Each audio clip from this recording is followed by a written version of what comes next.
spent my first 15 years trying to get out of the woods because I thought it was horrible. And I spent the next 20 years trying to get back.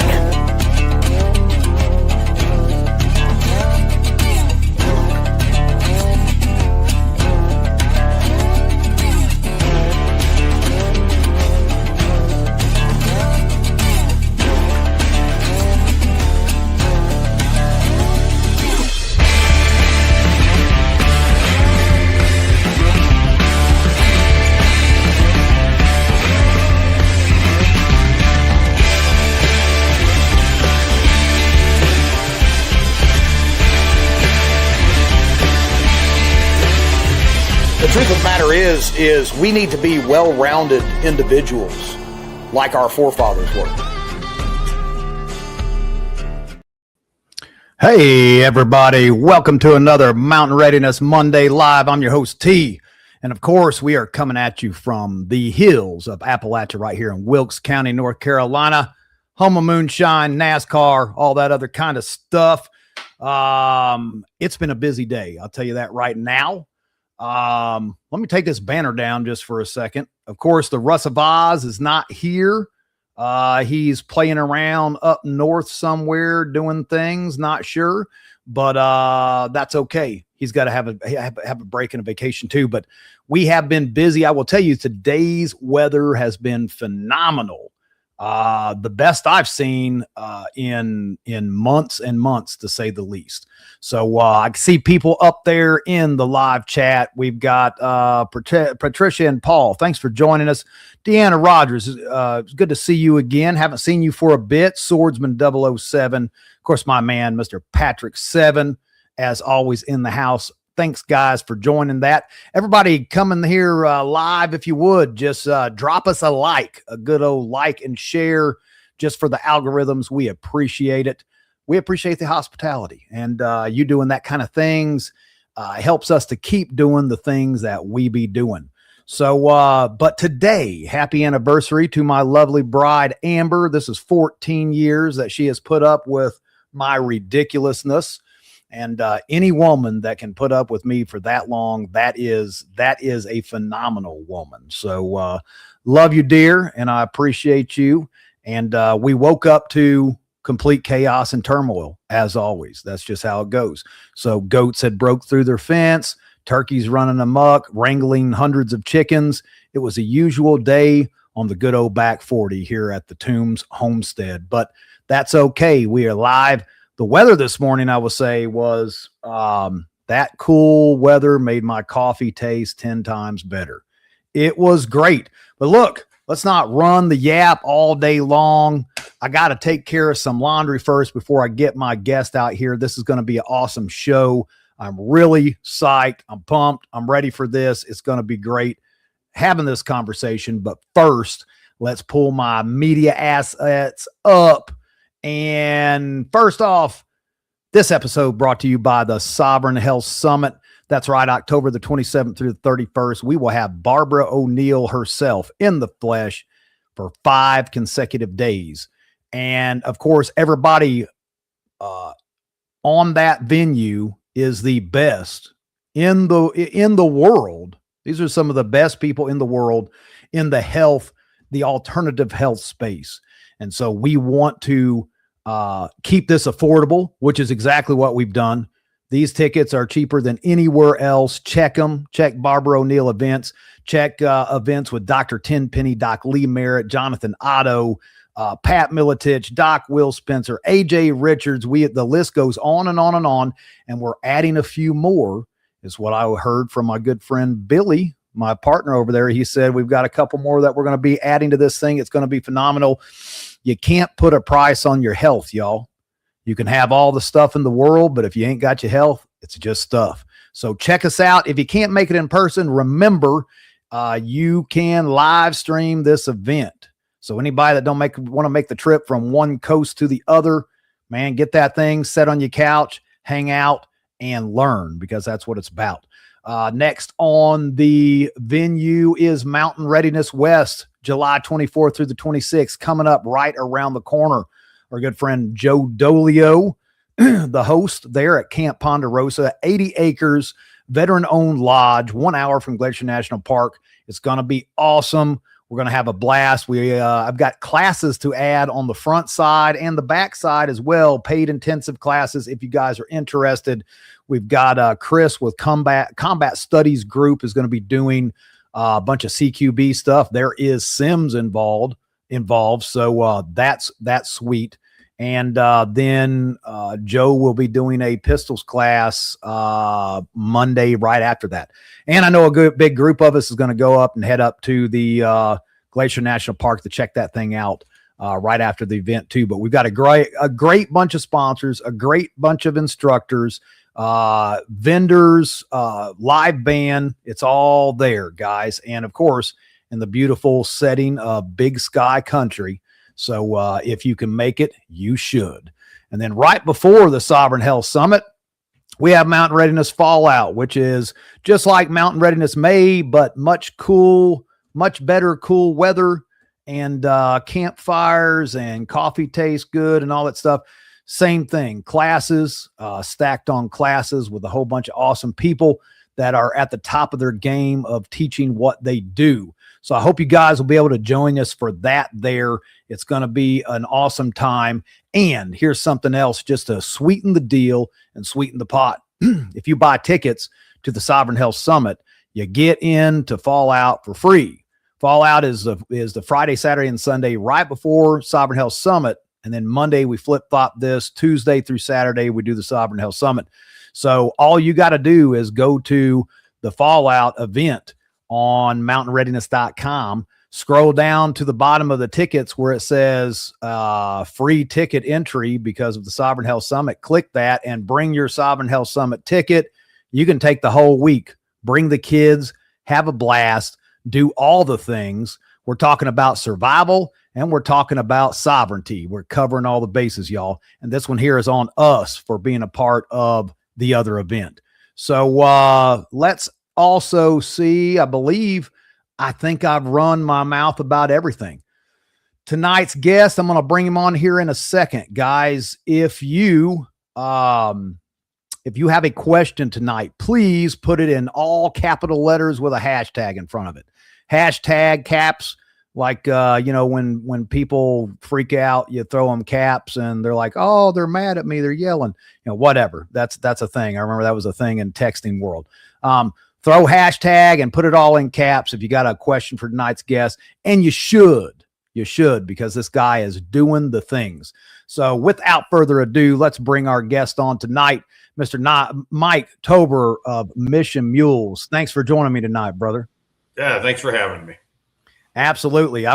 We were talking just a little bit earlier and it was chopped up talk because you were moving gravel and I was chasing turkeys and wrangling chickens and all that kind of stuff. The plate seems to always be full. It does. It does. Anytime you're dealing with animals, it's a full plate. It is always a full plate.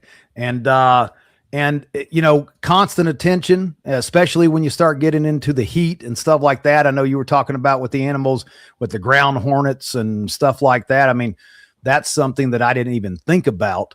But I bet you I would have figured it out real quick running through these mountains around here. Yeah. First couple guys will slide on through, and after that, everybody learns. Yes. And I like Swordsman 007. He said, make mules cool again. Man, I'm going to tell you right now, right. Mike's already got that taken care of. Them mules is as cool as a cucumber. That is a fact.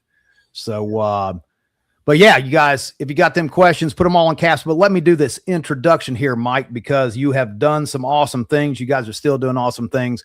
And I want to bring this to everybody's attentions out here in live land of kind of where you guys are going with this. But Mike Toberer, tonight we are joined by a man who has dedicated his life to preserving the art of backcountry backpacking while putting those skills to work when they are needed most. Mike Toberer is a world champion mule packer, owner of Mountain Mule Packers, and a federal contractor who trains elite special operations teams in pack animals and bushcraft skills.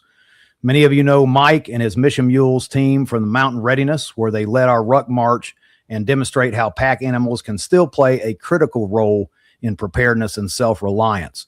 Following Hurricane Helene, Mike and his mules became a lifeline for isolated mountain communities, delivering critical supplies where vehicles simply could not go. Those efforts grew into Mission Mules, a nonprofit that now responds to disasters across the country and beyond. Thank you for being here with us, man. Yes, sir.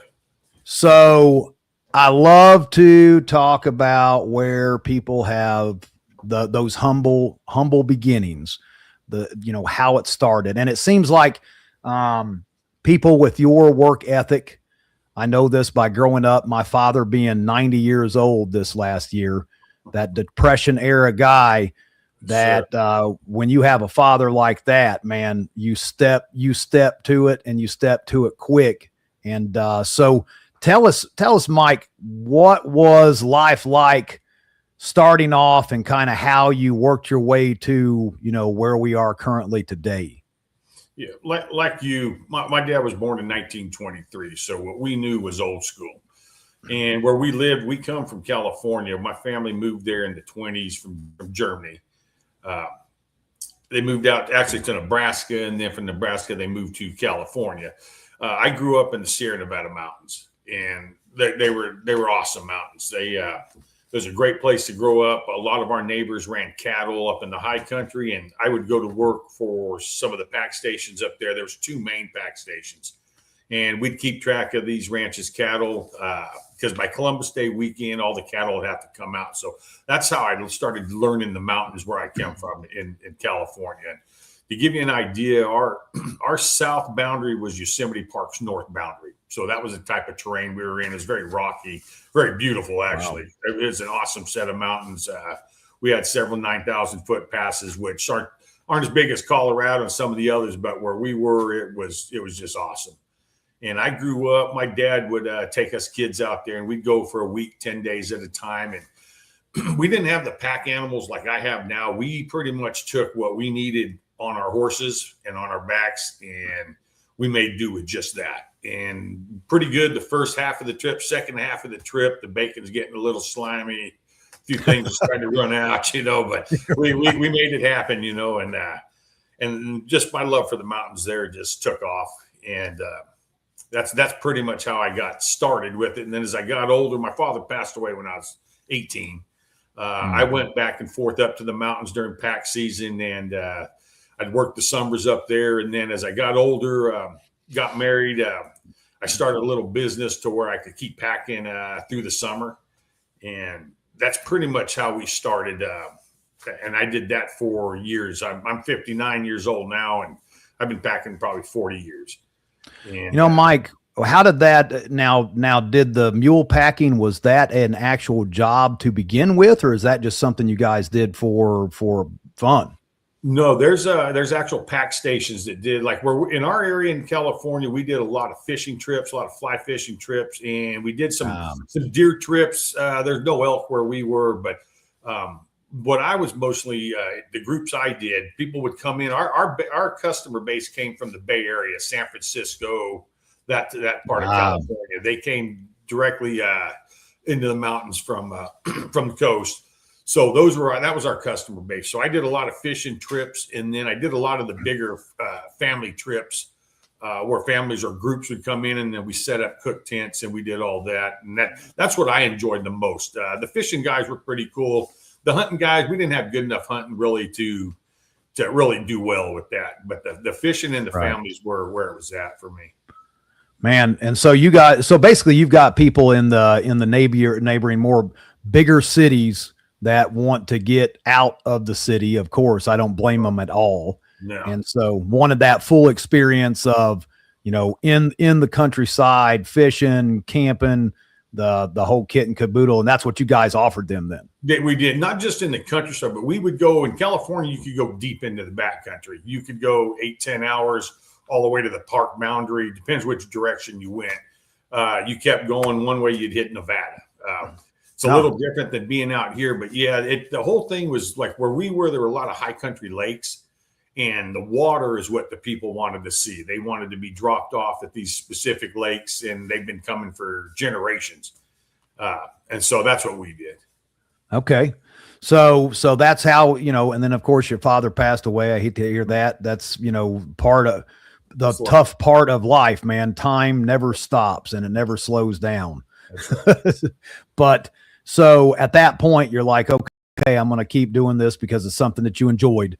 And, right. And with good reason. After doing that short ruck that we did there at Mountain Readiness, I was sold on it. I was like, this is great. This would be this is just one of those things. It's not just getting back to nature. It's almost getting in touch. It's like you step back in time a couple hundred years, and you're actually getting in touch with your heritage almost, and me being born and raised in Missouri, mules, that was the good old Missouri mules. That was a thing. And so there was a lot of mules around where I was growing up. We never worked them or anything like that, but I was exposed to a lot of mules there in good old Show Me State. But so you started a business on your own and you just kind of kept doing the thing for how many years then? What I did is I worked for Aspen Meadows pack station. There were two brothers had pack stations up where we were, Kennedy Meadows and Aspen Meadows. And I learned a lot working at that Aspen Meadows coming up. I worked for his brother a little bit at Kennedy, but that's pretty much that's where we got started there up there in the Sierra Nevada. Gotcha. So at what point then did this start? Because I mean, reading this, you were professional. Did you do competitions and stuff with the mule teams as well? Yeah, we did. In California, they have Bishop Mule Days, which is a very large, and it's pretty much, it started off 50, 60 years ago. The Packers would, the pack outfits, there's several pack outfits on the east side of the Sierra Nevadas, on the 395 side. They would gather their cattle up, their mules up and bring them all down and start getting them ready for the pack season. And when they started doing that, the Packers started competing a little bit, the different box hitches, the knots you tie to put these loads on. They started practicing those and seeing who could do them faster than who could tie loads faster. And then it turned into this Bishop Mule Days. And if that's something you've never seen, it's something to definitely check out. If you're into mules, and they don't just do packing, but they do all the rodeo events. They do dressage, English. They do a lot of cool things like the 26 borax mule hitches that they'll bring in there. The Tanner family does that. Yeah. Right. So what we did is we started competing. I belong to, it's called Backcountry Horsemen of America. Basically, it's a group that we try to just keep the trails open so they don't get closed down on us. We work with Forest Service. And I was on a Backcountry Horseman team, and that's when we went down there to compete with a team. And then I competed individually, and I had a good year one year and won the thing and quit while I was ahead. Right. Quitting. My father was, actually my grandfather was Golden Gloves boxer. He was born in East St. Louis, Illinois. And of course, my father was born in St. Louis, right across the river. And, my grandfather growing up was actually multiple time Golden Gloves. And so my father would they would always box. We did the same thing growing up, always boxing and things like that. It was just, it's a rite of passage, you and the old man and you going at it with gloves on in the evenings and as a young man, you're always trying to beat the old man. And so he did the same thing with my grandfather, and he ended up he ended up catching my grandfather when he was off. He was feeling down in the dumps, and he clocked him, and he ended up beating him. And he refused to spar with my grandfather ever again because he won. And so, yeah, I get it, man. I get it. Like, quit while you're ahead. That's right. So, Tammy said, Tammy Hutchins said, Benson, North Carolina has a festival called Mule Days in the fall. Nice. Yes. We're actually going to be there this year. Mule City Feeds out of Benson is one of our sponsors with the mules. They help us with our feed, with our grains. And we're going to take the mules down there for a day or two and stage at their feed mill, which is right kind of on the main path. But yeah, we'll be there this year. Nice. Yeah, looking forward to it. Maybe I can catch that one myself. That'd be really neat to see. My wife was big into the animals, horses, when she was teen. living, of course, in Amish country. She started riding for the big show, the people with all the big studs and show horses. Mm-hmm. You know, of course, nobody wants to pay, you know, $10,000 for a stud if he's not winning prizes. So she worked the horses, and she started riding professional English. Mm-hmm. And so she did that for quite a few years, had the big trailer rolling down to Kentucky and doing all of that. And she did a lot of that, but she loves horses, loves the mules, loves all the animals. In fact, she loves animals and a couple people. You know, that's animals is her first love, and everyone else comes after that. That's right. So Tammy said that's where they buy their feed. Okay, they've got a feed place there too. Good to know. Oh, yeah. Yeah. Patrick 7, what are you talking about here, man? Mule Mike, on an unserious note, are you related to Guy? Where'd that come from? Am I missing something in the comments? I know that better not be a slam, because I'm gonna tell you right now, not only is Mike cool, but I've shook his hand. I'm pretty sure he slap you sideways. So you gotta watch this guy. Those ranch hands and those guys packing and doing mules and horses, that's a different breed right there. So yeah, well, I tell you, there's some, you know, my father, you know, of course, being, you know, an old gentleman back there in that Depression era, and we've talked about this, is a handshake is everything. And in this day and age, man, you can shake a guy's hand, and most of the time I am horribly displeased. Yeah. Sounds like shaking a fish. It's like a limp noodle.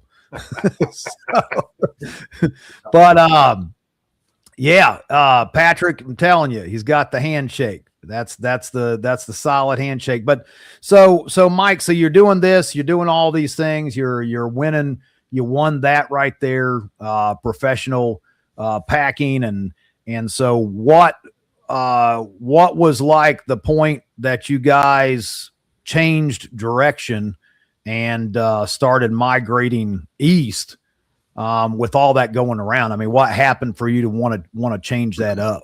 You know, towards the end there, my daughter had gotten in an ATV accident. She was in a body cast for a while, and that pretty much put it into to the Bishop Mule days. We skipped a year, and then you know how it is. You kind of get out of it, and then you don't really necessarily go back.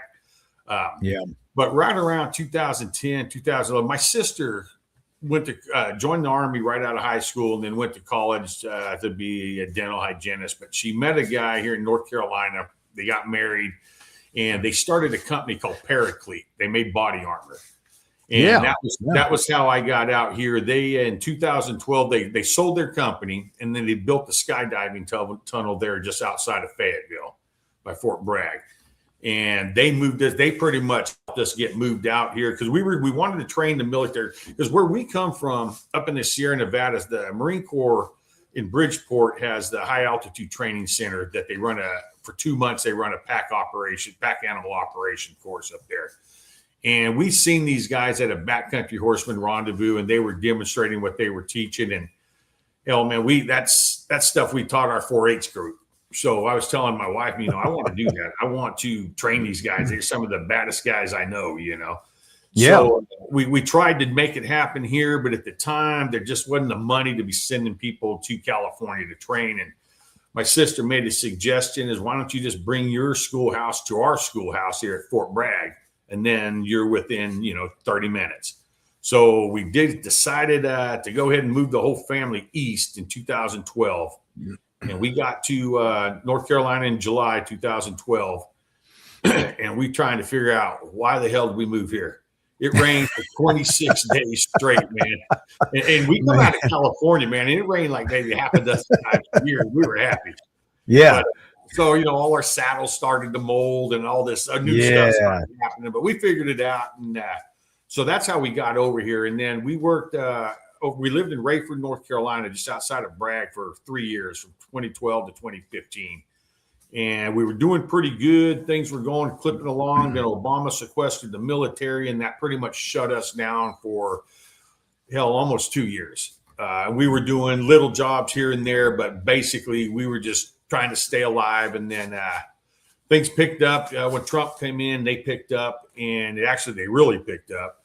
And then when he went back out of office and Biden came in, we still were able to hang on to some of that momentum till about the last year. And then once Trump got back in again, then the military picked up, just took off.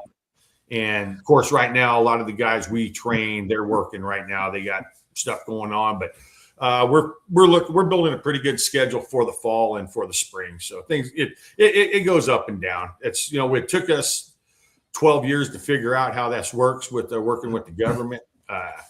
It's slow as hell, and you can't really count on it.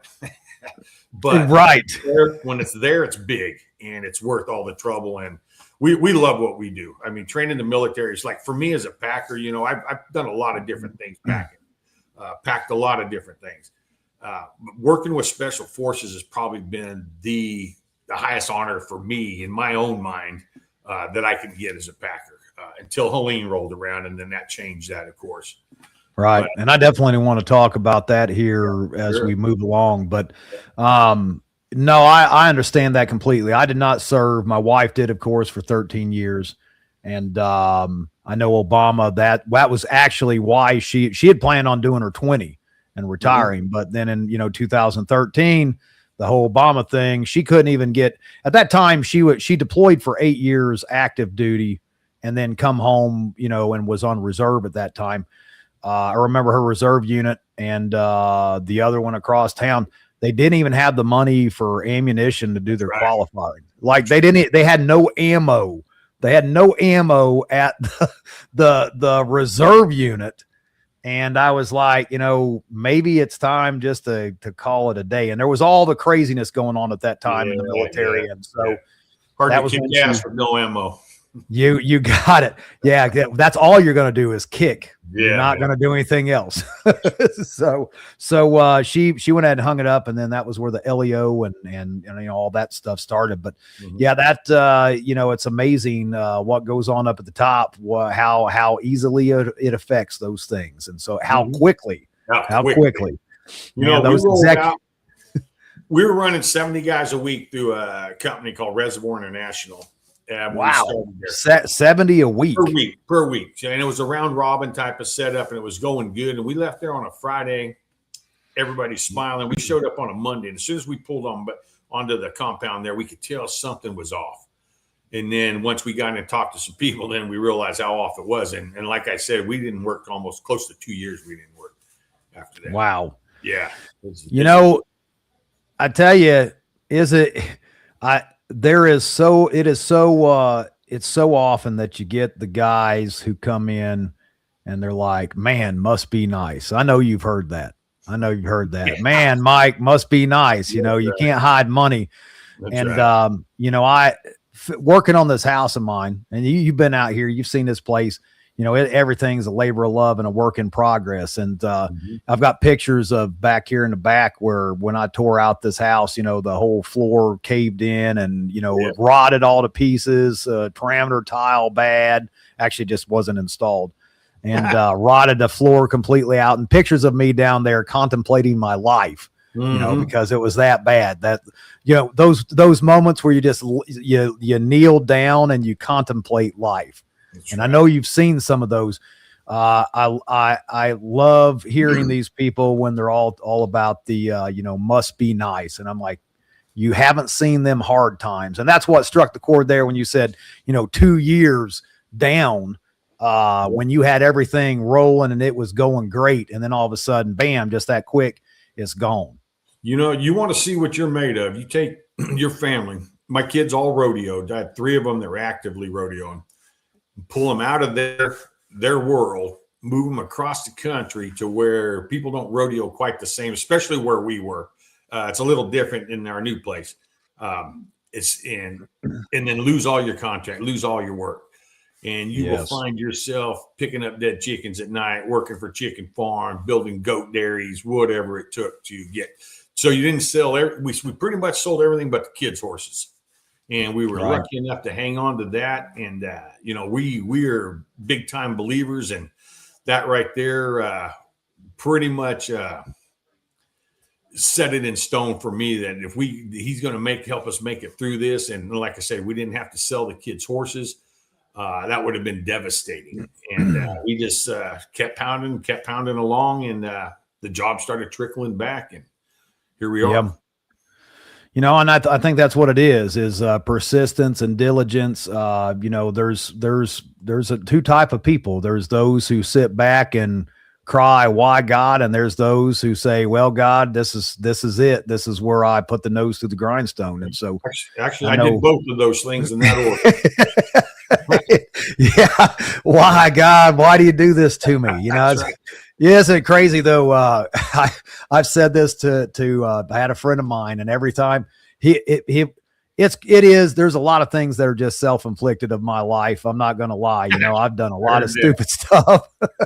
Yeah. And, but a friend of mine, he was the epitome of, you know, he'd get money and then he'd go out, he'd be homeless, and I'd get him a job, and then he'd get a few bucks in his pocket and he'd buy a Harley. You know, so still be living in his car. And so there'll be a Harley parked there, you know, in the driveway next to his car that he's sleeping in. And I remember he would always sit there. He's like, oh, why, God, why do you hate me? I'm like, you know, it's not really always God's fault for bad things. You know, maybe there's something else in play here. But it just reminded me of that. You know, I'm thinking of things. It's just things that just triggered that. But you know, so that 2-year gap, man, hard times, I can relate with that. That's, but that I think really defines the person right there. It does. You hear all the time, people talk about, you know, why, how do you know how to roof houses and frame and fix cars? Because you ain't ever been broke. When you're broke, man, and when you're desperate and when you have no alternative, you will figure it out. That's exactly right. So, you know, it amazes me sometimes when you look back, it's like all the stuff we've done and gone through, like, you know, how did we do it? You know, and you know, we both know what the answer is, how we did it. That's it. You know, it's you just know it's got to be done. So you just do it. You got to start somewhere and move forward with it. My wife and I did the same thing, you know, just like you guys, moving all the way across the United States. You know, we didn't come that far. We come from Indiana. You know, it was where she was born and raised, and, you know, 530 miles. She had a great job too. She was, I was a union diesel tech, and I was the lead mechanic and the union steward of the shop, man. I was a Starbucks taste tester. You know, that's all I did was just walk around, tell people what to do, drink overpriced coffee. That's right. You know, vested, the whole bit, pension, yada, yada. And, you know, when we decided to move across the country, we were like, we're going to leave these jobs, and I think the job is going to be okay down here, and knew no one, no family, no friends, you know, nothing. But I tell you, we got down here, and the first 2 weeks, I think we talked about this. I was doing split rim tires, you know, busting down 10, 20 Widowmakers. I was doing 100 to 110. Yeah. 100 to 110 tires a week for 6 months straight. So, doing all the intermodal chassis, and I got paid for not hourly. I got paid for how many tires I changed, you know, so it was flat rate. And so, but the greatest motivator I've ever found is desperation. That's right. You know, that's exactly right. So, but you know, let's give me a little, you know, we were talking about, you were in the military. I got off on a tangent there, just running this suck. But with the military, I mean, I know there's certain things that you can't talk about, of course, because that's, you know, kind of part of the gig. But, you know, what does that look like for you, the Packer? Like, what do you put these guys through? Sure. Now, I wasn't in the military. I'm a contractor. Right. Yeah. Okay. Pretty much, it depends if we're dealing with teams. Like when it first started out, we got here, weapons, Afghanistan was still going. Weapons, crew-served weapons were what we were training them to move on the backs of mules. And that was like the biggest thing. And, you know, in the trainings that we did, we weren't really looking to smoke these guys. They're already in great shape. They've done all that. They were looking for the skills to pack. So basically what we would set up, like for our operator teams, They were a little different. They had specific things they brought, like MK-47s, stuff that they needed to move that they've had to handle. So depending on what they brought is what we taught. But basically, it all starts with the basics to make sure nobody gets hurt, because a lot of times when these guys get to us, there's a lot of money invested in them. And if just a stupid mistake, they put their head down in the wrong spot, if they mule kicks their teeth out, something like that, then all of a sudden that's bad for everybody, because that could have been avoided. Right. And so that's kind of how it started. And then you just fast forward through, we started moving bodies on litters. We started doing some medical training. There's a company in Kinston, North Carolina called Ragged Edge Solutions. They do medical training, and they're badass. And that's where we started with them. Man, it's probably been 6-7 years ago, moving bodies around, live bodies, and body bags with the dummies in them, right. All that. And then from there, it's like now we do a lot of communications teams. We do a mountain comms teams. We do regular comms.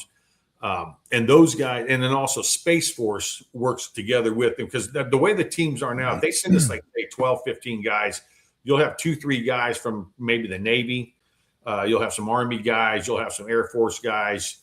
They'll mix it all up. And then that's so with them. So they mix Space Force in, and a lot of Pelican cases and that type of stuff. We don't actually see what's in there, because once we get them to their location, we have to go fall back. They'll set up, do whatever the exercise they're supposed to do, and then they'll package everything back up, and then we'll take it again and move it. Gotcha. It's basically just how to move, set up. And that was the same thing with the weapons. We would move, they'd stop, we'd set out, we'd show them how to hide the mules out, so they don't make noise, so they can get their 120 mortars or whatever they're working with. And we moved a lot of big stuff. 120s is the biggest right. gun that we moved around.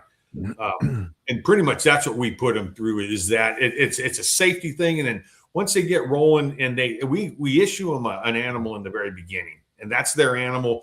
We don't always try to pair them up with like the best pair. Sometimes animals have a conflict, personality conflict with a person. And a lot of times we'll make those two work together, because that's when you get in another country, you're not going to get stuff quite as broke out as what we have here. Maybe a donkey and maybe a horse. It may not be a mule, but and then they're not always going to be easy to get along with. So we teach them that, and basically they just live with that animal for a week, and we move through the mountains. And depending on what it is, if it's a sniper team, there will be ahead of time an Advon team will come out. We will place targets out there at certain coordinates, and they'll sneak around, and actually they don't shoot it, but they'll photograph it, and then they'll bring that all back. So it just depends on what the team, what they're wanting. Right. We just now with what you're doing there, I mean, this is some serious specialty stuff. I mean, are you responsible then for all the SOPs and the safety side of this? And, yes, we can carry that, and no, we can't do that, because I mean, this is some expensive, very expensive and very delicate, I would say sometimes, equipment. And so that's got to be pretty nerve wracking, knowing that, there's, $500,000 or better dollars worth of stuff sitting there, and you were the one that tied that knot. Yeah, well, okay, that little paint mule we had down at Mountain Readiness. Okay, we got him for a long time. When we first got here, we got a picture of him with about a $60,000 gun on his back, and I literally paid $500 for the mule.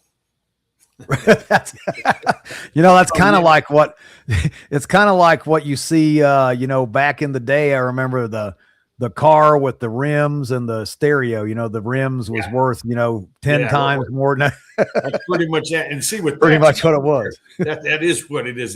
The more we do it, the more comfortable we get, but it's always there. Cause like we do a lot of solar panels. They fold up into a 1 foot by 1 foot square by 4 foot long, and then they roll out. So they're very fragile still.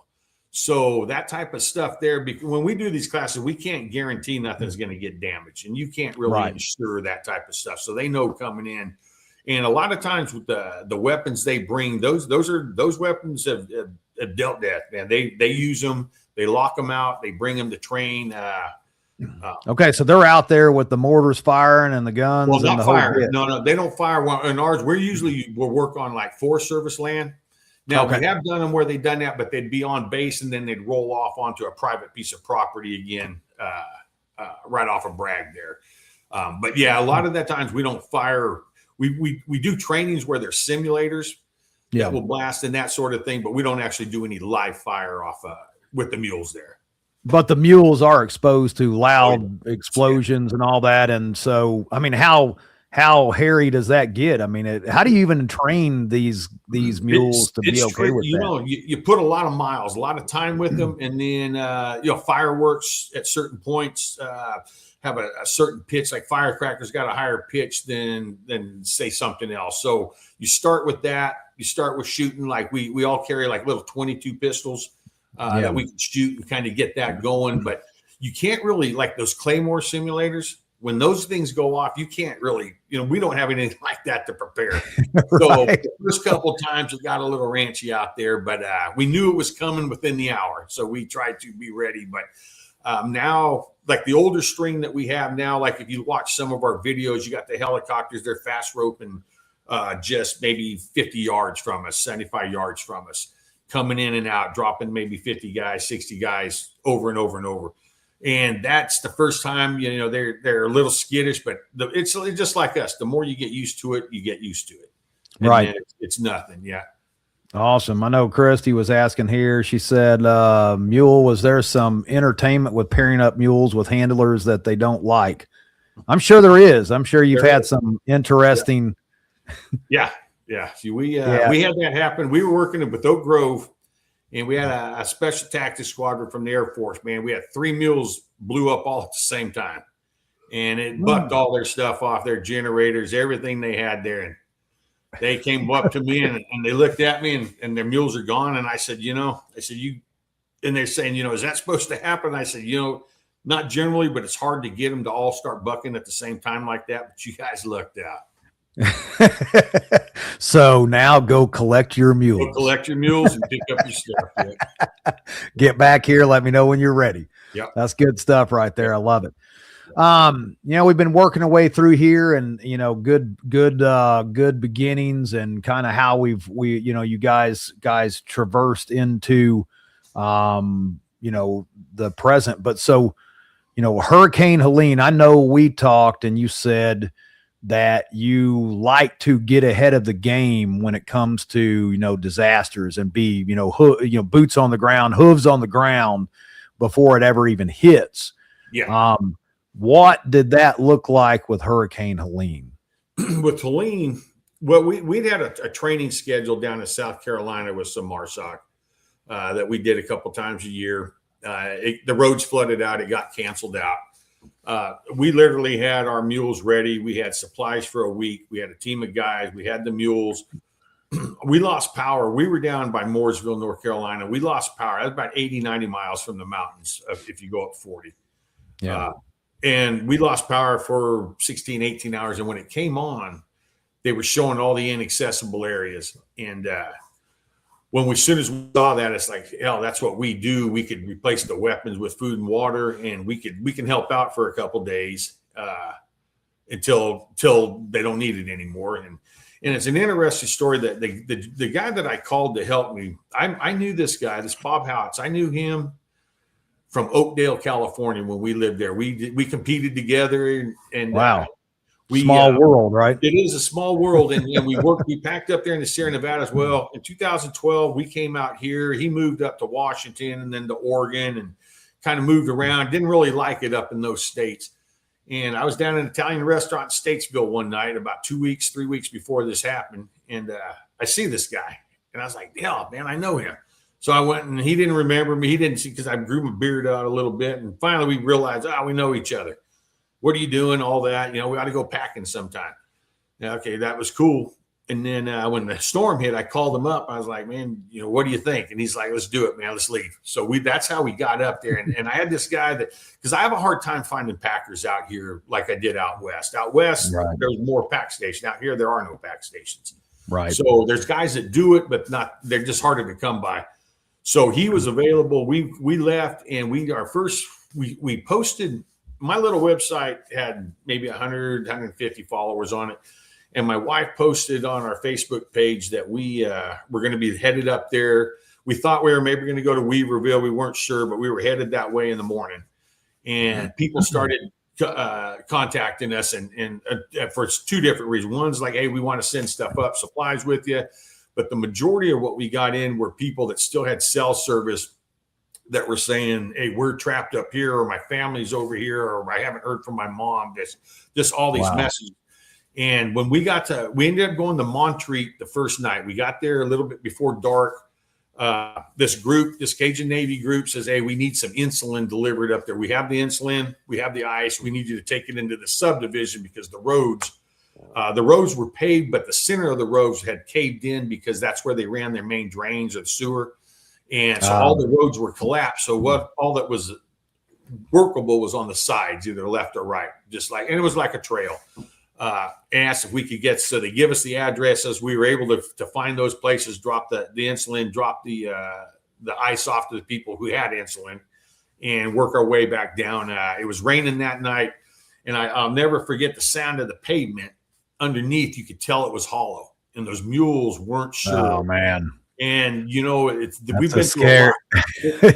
That's a scary sound right there. There's no turning back, and we popped through a couple spots, nothing serious, but it made us just start thinking, we're not in the mountains anymore. This is a different deal. And then the next day we went up behind Black Mountain, and there's a subdivision that was cut off up there. And that's when we really started to see what went down. There was everything that you can think of was in that river. We crossed the river a few times. As it went down quite a bit, so we're able to cross, but each day it'd go down a little more. And then when we started seeing what was in those rivers, we don't know how we made it through. The rebar, the cars, the animals, just everything that was in there. And we just started working, and people started supplying us with supplies. My wife did a drop-off point in Statesville, and that's how we got our first 3 trailer loads up there. And I mean, people brought a lot of stuff. Almost to the point it was too much. Yeah. It was, but like in the mountains, for instance, they bring it, and if they didn't go in a building, the bears would tear it all up. So, that was kind of but once all that was gone, then they needed it again. So it was, that was something that was crazy though, that I've never seen before in my life, was the outpouring of humanity, man, just good people being good people. Neighbors, family, friends, like that was people helping people to the T. We had the same experience with, we were working over here in Ashe County, which is right in our backyard, which they got tore up pretty bad over there as well. Didn't get a whole lot of line light because it wasn't, Asheville. And, right. We were hauling supplies in there. And of course, the Mountain Readiness community right here, we had tons of people that sent us stuff that we could load up, generators and flashlights and clothes and haul that stuff in there. But how many trips, Mike, did you guys end up, how much time did you spend during Hurricane Helene, that aftermath there over there? I mean, I couldn't tell you how many trips we ran 11 days pretty much straight. We came back for a small break, get some supplies, get a couple of fresh mules. People loaned us a couple of mules. Our mules were getting tired after that. But hell, five months later, we were still taking stuff up there, not with the mules, but we were taking still helping the people up there. And hell, that winter, they were still living in tents. But as far as the amount of trips, we lost track. We pretty much. What we did learn is we were taking big mules. We started off, like I said, Montreat and Black Mountain. And what happened there, so many people showed up there that we weren't needed there anymore. And we got pushed over to where we started working strictly up higher in the mountains. And we went all the way from Montreat to Roan Mountain, Tennessee. And we pretty much worked the haulers in North Carolina, Eastern Tennessee. That's where we spent the majority of our time, was up high. And it's like, so you guys were in there like buried like ticks, and nothing around. I mean, you guys were in the middle of nowhere with nothing, with pure chaos surrounding you. We had some Green Berets that saw the post, and they were in West Virginia. They were vets, and they said, "Hey, how can we help?" We said, "I think we need chainsaw guys in front of us." And so that's how we got through, is they cut paths for us. They didn't cut us open paths. A lot of those hardwoods, those branches are they're 2-3 foot. They're huge in diameter. So what they did is they cut us about a 5 foot path, 4 foot, and just let the logs hit the ground. And if they were under 3 foot, we could hop over them. And then the side by sides, after we were done with that first drop, we did a wellness check. We dropped supplies, made some notes, went to the next one. And then with the side by side crews, they'd come up after us, follow where we went, because like if a tree goes down while you're trail riding, you'll usually go down and around or up and around. But in this case, there was no up or down and around. You had to go that way. So you had to cut the trees. So once they came behind us, they could have a little more time, but then they could cut up what we dropped into smaller pieces, move it out. Then they can get their side by side. And once they were able to get their side bys in, they're 10 times faster than us. And then things really started to pick up. So between a ground team with chainsaws, side by sides, and our mules, that's the combination right there. You run the mules first, the side by side second, and then they can just maintain that until the help gets there once they're in. And we had a ton of side by sides to pick from. Nice. But that's how we worked Helene. And like I said, we did it for a long time. I don't even know how many months we kept doing that. So I mean, but with the mules, you guys were what, weeks, a month, more running the mules in there? 3 weeks. 3 weeks solid. 3 weeks solid, just nonstop. How many? I mean, how many trips? What was trips usually a day and back, or? No, it depends where we were. Like in the beginning, like in the subdivision, we hit like 7-8 places in that one night, and then the next day we hit that subdivision, and and what we found in the very first night is taking the long mule strings in was good for moving product. But once you got up these driveways, you couldn't hardly turn the mules around because they're perched on the side of a mountain. So we started breaking the mules down into 2 at a time, and then each guy would take 2 mules, and we did it that way. So that sped it up. But then when we got to Burnsville, they sent us. We went to the command center at Burnsville at the school. They sent us to Pensacola Valley there outside of Burnsville, and we worked with the 82nd Airborne. They were there, and there's about 150 guys. And when we paired up with them, because basically they said they could take 120 pounds, they'll give us a mile. Wherever you set that down, they'll take, if it's climbing a rope, they'll give us a mile, uphill, downhill, whatever. Once we did that, we dropped everything at the bottom of the driveways, and those guys carried them up, because what would happen is you would take and go up a driveway. It's a 3/4 mile driveway, half a mile, all rutted up. You'd spend an hour getting up there and an hour back. So you would spend a whole day and maybe do 5 or 6 in that situation. But with these guys from the 82nd, we cleared that whole valley in about 6 to 7 hours. Wow. Yeah. So these dudes from the 82nd were just hoofing it. Them dudes was slapping shoe leather, running this stuff up them hills. Yeah, they were good, man. They were just good. And, they were good with the people, because a lot of people, they were just back in there. They knew something went down, but they didn't know how bad. Like, for instance, there's a lady, an old lady, 85 years old, in Roan Mountain, Tennessee. We got to her house. She comes out and she's like, what are you doing with mules in my yard? and we literally had to cut her out of her house. She was in there. There's a little branch blocking the screen door off the back. She's 85. Right. And we got to talking to her, and she was like, they've never dropped stuff before after a storm. And we kind of explained the storm to her, and she's like, okay. And I asked her, this was like the 6th day. And we got her generator, and I asked her, how long you been without power? She says, about 6 days. And I said, and she said, but why are you here? And I said, well, we come to help you because people are all trapped back in here. And I asked her, I said, now why would you build so close to this little creek right here? And she told me that her family moved to those mountains. It was Scottish settlements back generations ago. Right. And it's never done that before. And that was where you got your water. A lot of those were spring fed. So that's where they stored butter and things like that. And she says they've never seen that before. And that's why they're so close. But this thing, she told me we had 20 inches one time, and it took this out. But this pretty much leveled everything but her house. Her house was up on a hill. And she told me, though, that she didn't know any difference because she is at the very last one on the end of that electric line. So a regular storm, she could be out of power for 10 days. just on a regular storm. So it wasn't, to her, it wasn't that big of a deal. Isn't that amazing though? In her 80s and really had no idea what was going on and didn't even care. That's pure resilience right there. Yeah. And, and one of the biggest questions up in the mountains there, when we rolled in, they all, and it depends on what the situation was. Some people were just very distraught. They just lost family. They lost just a lot of stuff. But the ones that weren't, they were more just kind of looking at the mules like, why are the mules here?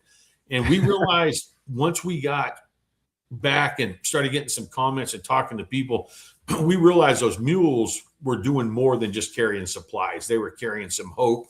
We carried Bibles in all our packs. Yeah. And that's when we realized there's a spiritual footprint that come along with these mules. And that's when we decided we need to go ahead and look into starting Mission Mules, our nonprofit. Because at the time, we were just a company trained.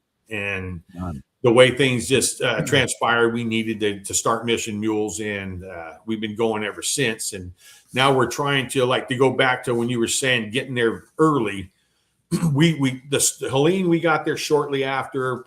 We've deployed to West Virginia, Kentucky, West Virginia. Actually, we've been to West Virginia 4 times. We've been to Maryland, Texas, Jamaica, and all the things that we always would say is we need to. I wish we could have been there when the storm hit, and then the mules could be maybe 50, 75 miles off in a safe spot. But our discovery team was there. And just this last February, we in West Virginia, we knew the storm was coming. They contacted us, asked if we would be able to come up. There's 3 haulers we take care of there in right outside of Welsh. And so what we decided was to go up beforehand and ride the storm out. And they put us up at the armory. As soon as the storm passed, they plowed the roads. We got our trailers out, got to where we needed to be, and then we decided that is how it's supposed to work. Anytime possible, if you can be there to ride it out, and it's not so much the mules need to be, but your discovery team needs to have that information to pass out to everybody else. And we're working with. Go ahead. No, go ahead. Go ahead. What you were saying. And we're working with Red Cross right now to help give them that information ahead of time so they have it sooner. So we're hoping that catches on to the other organizations also. Hopefully so. I mean, that's huge. I mean, it's like break glass in emergency, except for the glasses. You're already there. You're already inside, just waiting. Exactly. That's a phenomenal idea, man. It is. And it worked out because we trained the military, and here for the last 6-7 years, we've been doing a lot of MARSOC work. And these Marine Raiders we've been training we've stayed in touch with them, and they will help us do our assessment teams. I got some in Texas, I got some in Montana, Georgia, awesome. South Carolina, and here. And when I went to Jamaica, we had a guy that was in charge of our mountain. He was a team captain for a mountain team, and he came with us, which is a good thing because I'd probably still be there. Right. I know we talked a little bit about that. Yeah, we took a desalinization filter down there for another organization out in Nebraska. They asked us to move that and get it set up and into the hands of somebody who wouldn't steal it and keep working it. And I'll tell you, when I worked with Ryan and the way he set us up for if we had to be pulled out of there, we set up through the consulate with SBC Global. They tracked us, and so if we had to get out, that was supposedly how we were going to do it. But there's a lot more involved in that than I realized. Yeah. and then so when I got back, we talked a lot there, and then he says you need raiders to help with this stuff, with your assessments and your logistics, and so that's how we got most of those volunteers. And I'll tell you, it's golden because getting there early that's key. Now you guys are putting together a great strategy and great teams. I mean, just seeing what we did there at Mountain Readiness, I mean, that was like small time stuff for you guys of what you're used to doing. Mm-hmm. But that was, I mean, you guys really have a system in place now. I think you're to that polishing point. It sounds like now you're just polishing it out. Yeah, we want to make it the best we can make it because this is one of those deals. If you're going to do your part you got to do it well is the way we look at it. And we're at the point now that we can't go back. We have to keep getting better. And that's our goal.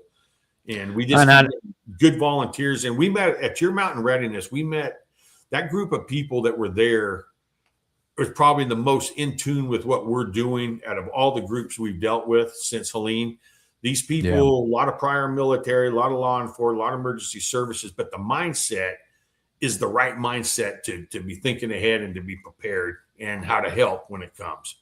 Absolutely. You know, with Hurricane Helene and even a lot of these other places that you went to, like what would you say was some of the things that you took from maybe a light switch that went off in your head? You were like, oh, wow, man, maybe I need to start doing this myself so I don't have this problem. I mean, was there anything that you took away from these events like that? You know, the obvious, and it's obvious, but I really never give it much thought, but it's your basic supplies. You got to have enough to cover you and your people in your clan, whoever's with you.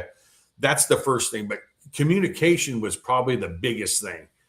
And now, you know, we move with Starlink now. But when we were during Helene, like Batcave, we had to take Starlink in there because for whatever reason, they wouldn't let them drop. Right. So us and we helped, we assisted getting some Starlink. But that, to me, the communication is probably the most important. And whether it be a Starlink or if you have like radios, like they use, like my mom, she's older now, she's in her 80s, but she used to work with CAL FIRE, and they set up the ham radios through the mountains there for because when those wildland fires would go through, you'd lose all your cell towers. So she set that up. And so it doesn't matter if it's a cell phone, if it's radios, but some type of communication. And you almost got to test this ahead of time, I would think. I'm not a pro at this, but I know when I couldn't get in or out, information in or out, we were dead. We were dead in the water. Dead in the water. You know. Well, and then, you know, you guys going into these areas that are virtually cut off from civilization, anything happens with you guys, you are also now in a really bad spot with no one being able to know what's going on. So that's great.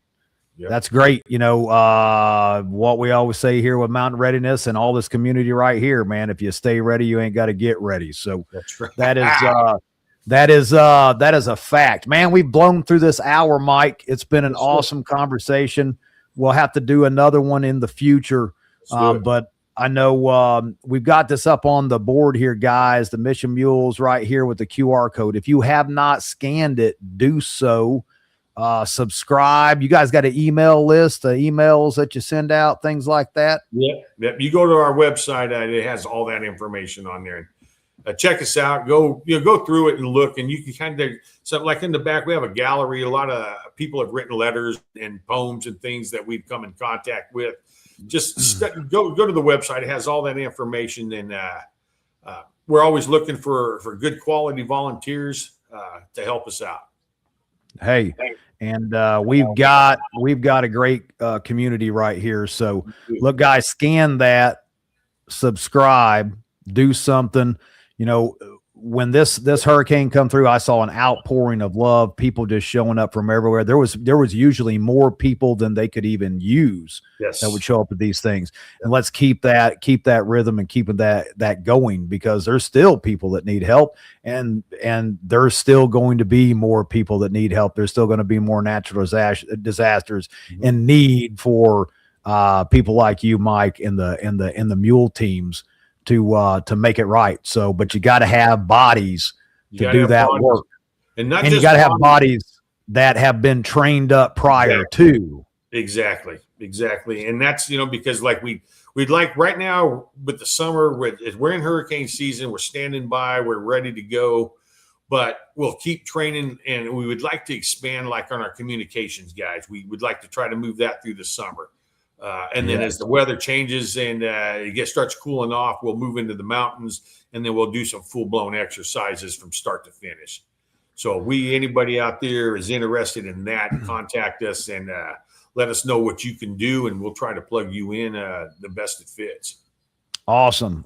Yeah, you guys do that. And of course, follow all these guys on social media. It's Mission Mules and Mountain Mule Packers, if I remember correctly. Yes, sir. On Facebook, on Instagram, on all the stuff. give them a follow, share, and you guys, it's real easy. I know a bunch of y'all staring at the phone because I stare at that stupid thing too many times myself. So while you're on there, you see something pop up there of Mission Mules, man, just share that to your story. That's the easiest way to do that. Share that to your story so that people can see what's going on, what these guys are doing, and help them out. There's also, you guys have donations for the nonprofit. That link is available there on the website. So, if you can't do something hands-on and you want to throw a couple bucks, guys, it's just a piece of paper with dead people on it. It don't matter. You make more. In fact, the government, they make plenty of it every single day. That's right. So, hey, Mike, I appreciate you, brother. Everything you guys is doing is awesome. We really enjoyed having you at Mountain Readiness. We're looking forward to having you for future ones. And I am personally looking forward to getting out there and doing some work with you and the teams. November. Oh, yeah, and being a part of that. And maybe we can do something even earlier than that to start getting a little bit of that rigging and rope tying down, because knots and rigging, that's not my forte, but it should be.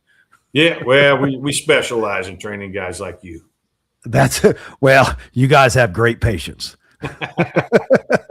I appreciate it, sir. Everybody out in there in the comments, you know the routine, man. Tune in next Monday. I appreciate each and every one of you. You guys being here is the reason that we can keep doing this. Next Monday, I can't remember who we've got, but I'm sure it'll be cool.